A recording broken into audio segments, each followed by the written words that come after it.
అందరికీ నమస్కారం.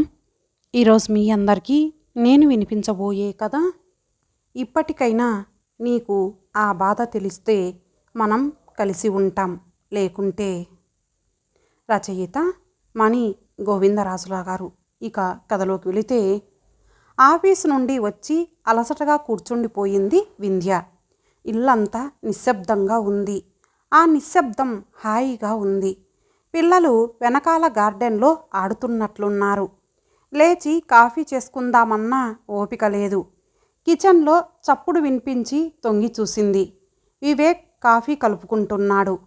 వివేక్, నాకు కూడా ఒక కప్పు, లోపలికి వినపడేటట్లుగా కేకేసింది.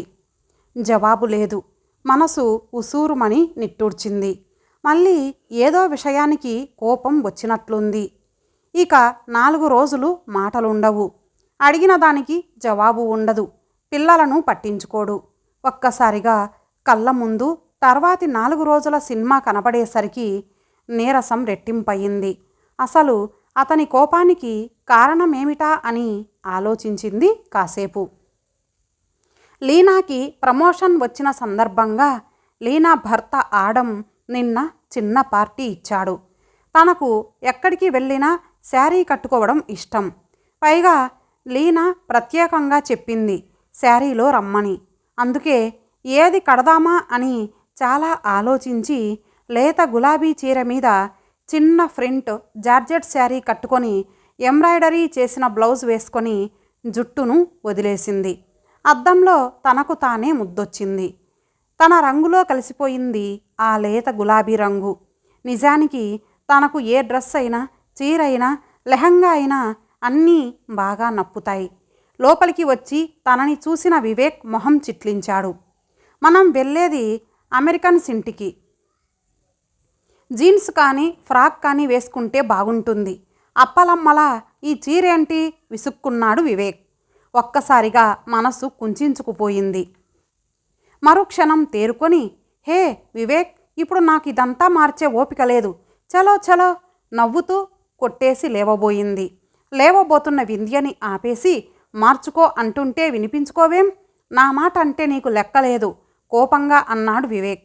ఇంతలో మామ్ వీఆర్ రెడీ అంటూ పట్టులంగా వేసుకొని హరిణి, కుర్తా పైజామా వేసుకొని హర్ష పరిగెత్తుకుంటూ వచ్చారు. వాళ్లను చూసేసరికి కోపం నషాలానికంటింది వివేక్కి. నువ్వే కాకుండా అందరినీ అలానే అప్పలమ్మలా తయారు చేశావా? గట్టిగా అరిచాడు. అప్పుడు అతని మొహం చూస్తే భయానికి బదులు అసహ్యం వేసింది. నాన్న, మాకు ఈ డ్రెస్సులే ఇష్టం. పైగా గారి అండ్ కార్లీలకు కూడా ఇవే తీసుకున్నాం, తల్లిని భయంగా హత్తుకుంటూ చెప్పాడు హర్ష. కోపంతో చేతికందిన ఫ్లవర్ వాజ్ని నెట్టేసి బయటకెళ్ళిపోయాడు వివేక్. అప్పటికే తల్లి చీరలో తలదాచుకుంది హరిణి. నాన్న బ్యాడ్. తండ్రి వెళ్ళాక చీరలోంచి తల బయట పెట్టి అక్కసుగా అంది హరిణి. ఆ సమయంలో దాని మొహం చూసి నవ్వొచ్చింది. కానీ వెంటనే వాళ్ళ భయం చూసి జాలేసింది వింధ్యకి. ఓయ్ బంగారాలు, నాన్న కోపం చూసి భయపడ్డారా? ఉత్తిదే. చూడండి, మళ్ళీ ఇప్పుడే పిలుస్తారు. పదండి పదండి, గారి వాళ్ళు మీకోసం బోలెడు ప్లాన్స్ వేసి ఉంచారు. లేట్ అయితే అవన్నీ మిస్ అవుతారు. అవును కానీ కార్లీ తనిచ్చే సర్ప్రైజ్ గిఫ్ట్ మిమ్మల్ని గెస్ట్ చేయమంది, చేశారా అనడంతో వెంటనే డైవర్ట్ అయ్యారిద్దరూ. అక్కడికి వెళ్తున్నామన్న ఉత్సాహం వచ్చేసింది. ఉరుక్కుంటూ బేస్మెంట్కి వెళ్ళారు. కానీ అక్కడ తండ్రి కనపడలేదు. అంతే స్పీడ్తో వెనక్కొచ్చారు. అమ్మా, నాన్న లేడు పార్కింగ్లో, కారు కూడా లేదు గసపోసుకుంటూ చెప్పారు. అర్థమైపోయింది వింధ్యకి. వెళ్ళిపోయాడు ఎక్కడికో. కోపం వచ్చినప్పుడల్లా అంతే. వెంటనే చెప్పింది, నాన్న ఇప్పుడే నాకు మెసేజ్ చేశారు. డైరెక్ట్గా అక్కడికే మనల్ని రమ్మన్నారు. పదండి వెళ్దాం. ఈ లోపల గెస్ట్ చేస్తూ ఉండండి, నేను క్యాబ్ బుక్ చేస్తాను చెప్పి ఊబర్ బుక్ చేసి తాళాలు అవి చూసుకొని వచ్చే లోపల క్యాబ్ గుమ్మం దగ్గర ఉంది. అక్కడికి వెళ్ళేసరికి వివేక్ అందరితో చలాకీగా నవ్వుతూ తుల్లుతూ మాట్లాడుతున్నాడు. ఒళ్ళు మండిపోయింది వింధ్యకి. తమాయించుకొని నవ్వుతూ ఎదురొచ్చిన లీనాతో లోపలికి వెళ్ళిపోయింది. చాలా బాగా అరేంజ్ చేసింది లీనా పార్టీని. లీనా హస్బెండ్ ఆడం చాలా హుందాగా ఉంటాడు. అందరినీ చక్కగా కలుపుకొని మాట్లాడతాడు. ముఖ్యంగా భార్య లీనాకి అతనిచ్చే గౌరవం చూస్తుంటే పెళ్ళికి బంధానికి విలువ ఇస్తాం అని చెప్పుకునే భారతీయ దంపతులు కూడా సిగ్గుపడాలి ఆ మాట అంటే. వాడు ఆడంగి వెధవ అంటాడు వివేక్. గారి కార్లీలు చాలా పొంగిపోయారు వాళ్ళ డ్రెస్సులు చూసి. వెంటనే వెళ్ళి వేసుకొచ్చారు. లంగాను గుండ్రంగా తిప్పుతూ కార్లీ హరిణి ఆటల్లో పడిపోయారు. గారి హర్షలు గారి రూమ్లోకెళ్ళి గేమ్స్ ఆడుకోవడం ప్రారంభించారు. పార్టీలో వీరు కాక ఇంకో ఇండియన్ ఫ్యామిలీ, 3 అమెరికన్ ఫ్యామిలీలు ఉన్నారు. ఇండియన్ ఫ్యామిలీలోని తల్లి కూతుళ్ళు పూర్తి పాశ్చాత్య దుస్తుల్లో ఉన్నారు. చూపులేవో గుచ్చుకుంటున్నట్లయి వెనక్కి చూసింది.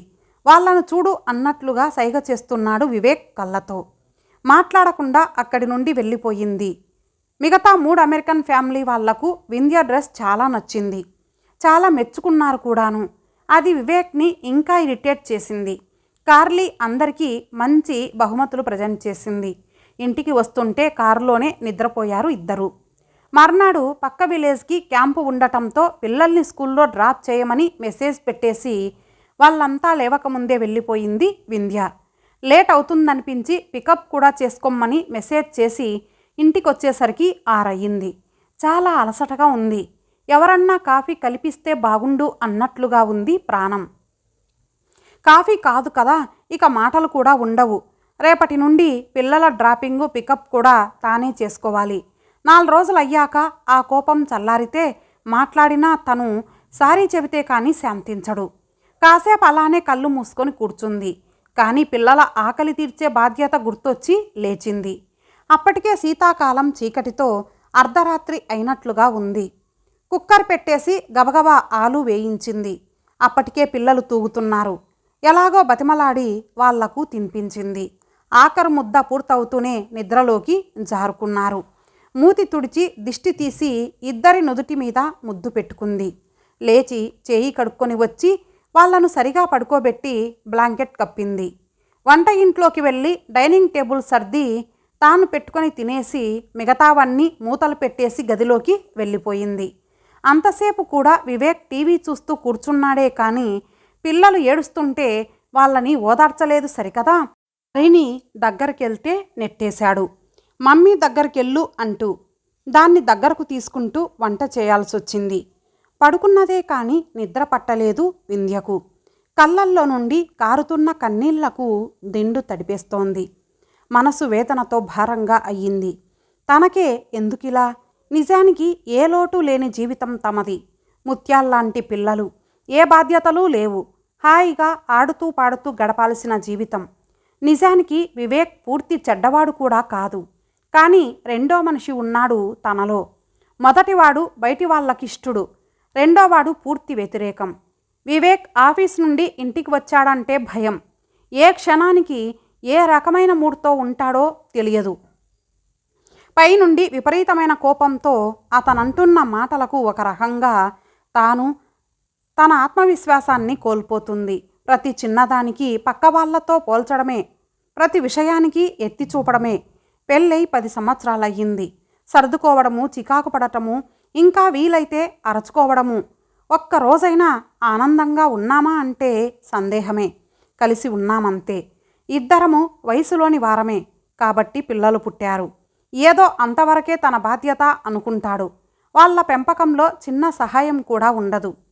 పొద్దున్నే అలారం మోతకు మెలకువ వచ్చింది. బద్ధకంగా 1 నిమిషం పడుకున్నా వెంటనే చేయాల్సిన పనంతా గుర్తొచ్చి తప్పదన్నట్లుగా లేచింది.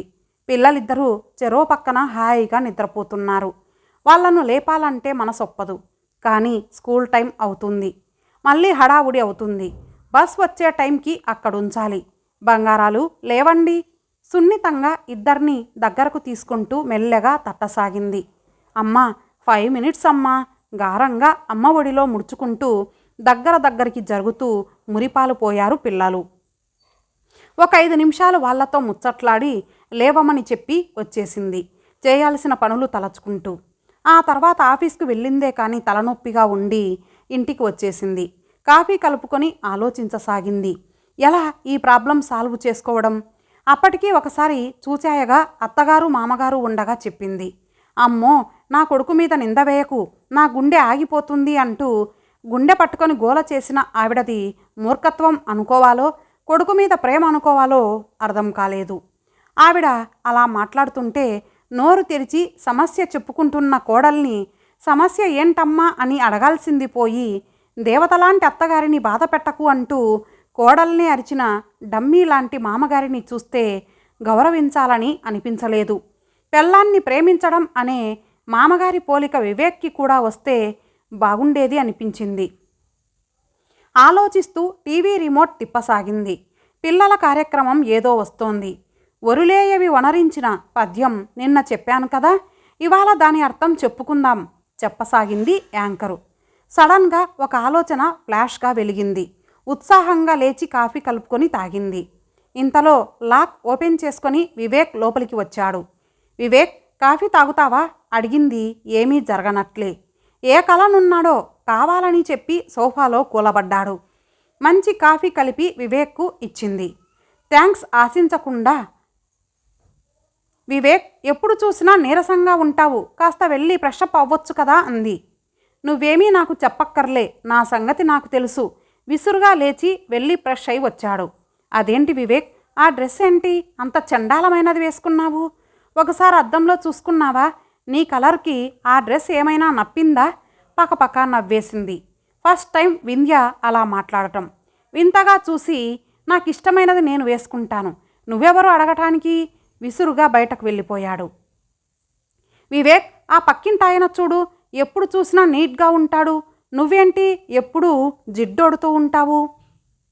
వివేక్, కీర్తన వాళ్ళాయన ఎప్పుడు వాళ్ళావిడకు వంటల్లో సహాయం చేస్తూ ఉంటాడు, నువ్వెందుకు కిచెన్లోకి రావు? వారం రోజులు తగ్గేదేలే అన్నట్లు ఇలాగే వింధ్య ఏదో ఒకటి అనటం వివేక్కి కోపం వచ్చి బయటకు వెళ్ళటం జరుగుతోంది. ఇంతకుముందైతే వివేక్ వెంటనే నోరేసుకొని అరిచేవాడు. కానీ ఇప్పుడు వింధ్య ముఖంలో కనబడుతున్న ఆత్మస్థైర్యమో మొండి ధైర్యమో వివేక్ని నోరెత్తనీయటం లేదు. వివేక్ అలా బయటకు వెళ్ళినప్పుడు మొదట్లోలాగా ఇప్పుడు వింధ్య భయపడటం లేదు. వచ్చినప్పుడే వస్తాడులే అని ఊరుకుంటోంది. మొండితనం కూడా తెలియని ధైర్యాన్ని ఇస్తుందేమో. ఆ రోజు ఇంకో ఇండియన్ ఫ్రెండ్ ఇంట్లో పార్టీ ఉందని చెప్పాడు. గబగబా పిల్లల్ని రెడీ చేసి తాను వివేక్ ఇష్టమైనట్లుగానే జీన్సు షర్టు వేసుకొని రెడీ అయ్యింది. చూసి వేరే కామెంట్ ఏమీ చేయకుండా తాను కూడా రెడీ అయ్యాడు వివేక్. వింధ్య మటుకు వివేక్ని చూస్తూనే, వివేక్, ఈ జన్మకు నీకు రెడీ అవ్వడం రాదా? మా ఫ్రెండ్స్ అందరూ నవ్వుతున్నారు, బఫూన్లా రెడీ అవుతున్నావట. ఆల్రెడీ జుట్టంతా ఊడిపోయి ముసలి ఆకారం పడింది. కాస్త డీసెంట్గా రెడీ అవ్వడం ఎప్పుడు నేర్చుకుంటావు? అడుగుతూనే నిశ్చేష్టుడై నించున్న వివేక్ని వదిలేసి పిల్లల్ని తీసుకొని బయటకు వెళ్ళింది. కాసేపటికి కారు బయలుదేరిన శబ్దం వినపడింది. వివేక్ ఉడికిపోయాడు. రాత్రి వాళ్ళింటికి వచ్చే వరకు కోపంగానే ఉన్నాడు. కానీ అంతు తేలుస్తాను ఏ వందోసారో అనుకున్నాడు. రాగానే పిల్లల్ని పడుకోబెట్టి స్నానం చేసి నైటీ వేసుకొని పక్క మీద వాలబోతున్న వింధ్యను చేయి పట్టి బరాబరా బయటికి లాక్కొచ్చి పడేసి బెడ్రూమ్ తలుపు వేశాడు. అర్థమయ్యింది వింధ్యకు సమయం వచ్చిందని. నిన్ను చంపేస్తాను, ఏమనుకున్నావో? నన్నేమన్నా అనడానికి నువ్వెవరివి? నీకేం హక్కుంది? ఎంత ధైర్యం అసలు నువ్వు మాటలు తడుముకుంటున్న వివేక్ని ఆగమని సైగ చేసి చక్కగా బాసింపట్టు వేసుకొని కూర్చుంది. వివేక్, కూర్చో. ఇప్పుడు నువ్వు అడిగావే అదే నేను అడుగుతున్నాను. నన్ను అనే హక్కు నీకు మాత్రం ఎక్కడిది? ప్రేమిస్తున్నాను అని నా వెంటపడ్డావు.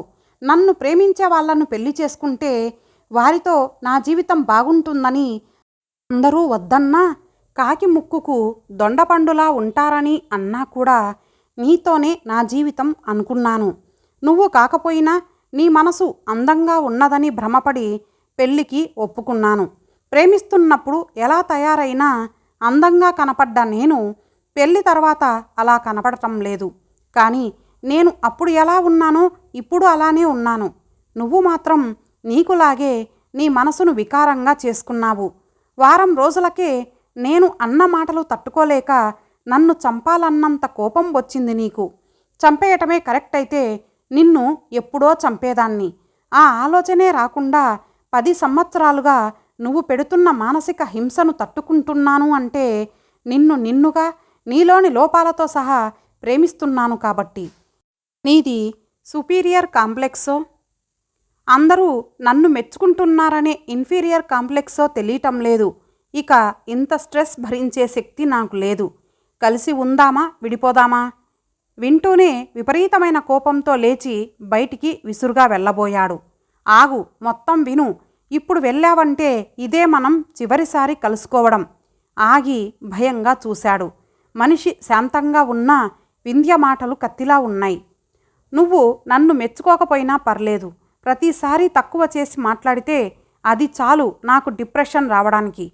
అసలు ఇన్ని సంవత్సరాలు నేను ఇంత సహనంతో ఉండటమే గ్రేట్. నీకు నేను అవసరం లేకపోయినా నా పిల్లలకు నేను కావాలి. ఇక నా వల్ల కాదు. ఒకరి వల్ల మనం దేనికైతే బాధపడతామో మనం అలా ప్రవర్తించి బాధ పెట్టకూడదు అనేది వెనకటి మాట.